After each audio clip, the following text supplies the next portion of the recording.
Oke, perkenalkan, nama saya Muhammad Rian Syauki, NPM saya 130, 110, 190, 150. Eh, di sini saya akan mempresentasikan dari case yang saya dapat. Jadi untuk case yang saya dapat, saya ada mendapatkan case 3, Nyonya Mentari, 62 tahun, dengan diagnosa diabetes mellitus tipe 2. Datang ke poliklinik penyakit dalam untuk kontrol. Pasien mendapatkan terapi metformin 3 kali 500 mg, Glimepirid 1,5 mg, dan Simvastatin 20 mg, dan Amlodipine 10 mg. Semua obat diminum secara teratur.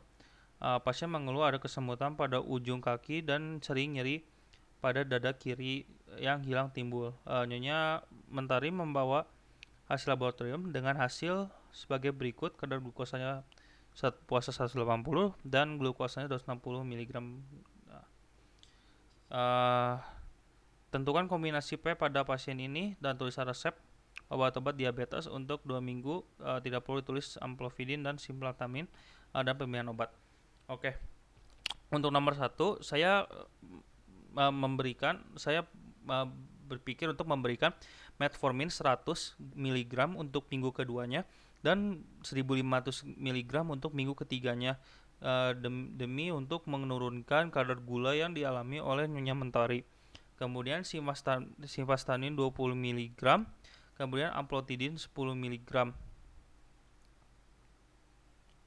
Kalau nggak salah, amlodipine itu untuk anginanya, untuk melemaskan dari pembuluh darahnya, dan simvastatin itu untuk mengurangi kadar dari kolesterol yang terdapat pada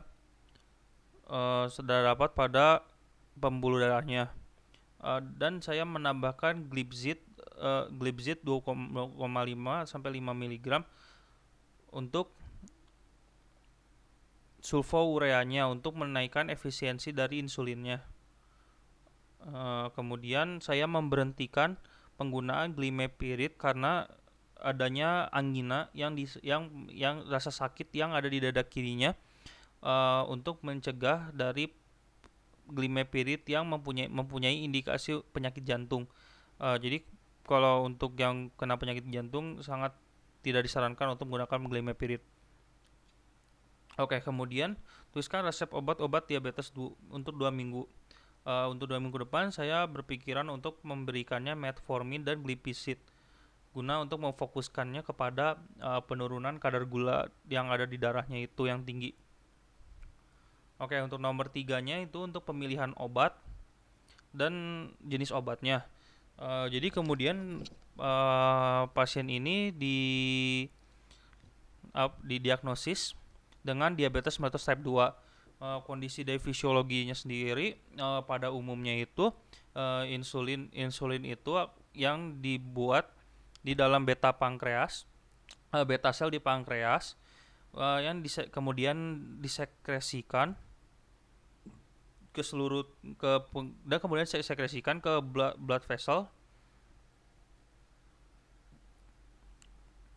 dan menuju target-target organnya, sehingga insulin bisa menempel pada reseptornya dan memberikan rute untuk glukosa untuk masuk. Nanti insulin akan menempel pada alpha subunit, kemudian dari beta subunit, kemudian dari tirosin kinase akan berfosforilisasi dan menciptakan IRS, dan IRS itu akan membuat dan akan berinteraksi dengan glukosa sehingga glukosa bisa masuk ke dalam anggota organ-organ tubuh.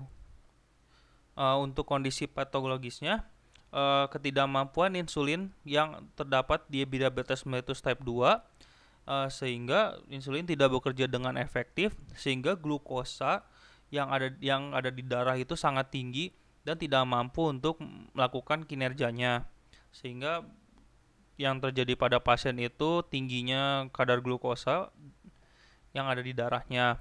Kemudian karena kadar kolesterolnya yang tinggi itu menyebabkan angina. Kenapa bisa menyebabkan angina? Karena penghambatan dari arteri-arterinya membuat kurangnya efektivitas pada sirkulasi peredaran darah, sehingga untuk kesemutan karena kurangnya karena kurangnya darah pada bagian tersebut, dan kemudian rasa nyerinya itu disebabkan oleh angina, merupakan kurangnya oksigen pada jantung sehingga menyebabkan rasa nyeri pada dada kirinya. Oke, kemudian ada yang kondisi lainnya itu cukup umum sekali angina terjadi pada lansia, sehingga tidak aneh bila dia merasakan rasa sakitnya itu pada dada kirinya. Kemudian pilihan obat yang tepat, saya koreksi, ini Glipsit. Tadi awalnya pengen masukin itu. Oke. Kemudian Glipsit ini untuk menaikkan sekresi insulinnya dan menurunkan glukosa darah, sehingga efisienitas dari Glipsit sendiri untuk menurunkan glukosa darah tersebut. Nah, tujuan terapinya itu karena fokus kita itu kepada kadar glukosa darah, jadi kita untuk menurunkan kadar glukosanya tersebut dan mengurangi kolesterol yang ada di situ untuk mencegah komplikasi dari angina. Karena komplikasi dari angina bisa jadi gagal jantung maupun serangan jantung juga bisa terjadi. Oke, kemudian dari nama obatnya tersebut kita menggunakan Glipsin. Strength-nya itu bisa dari 5 mg dosisnya ataupun 40 mg. Tetapi karena karena saya baca itu bisa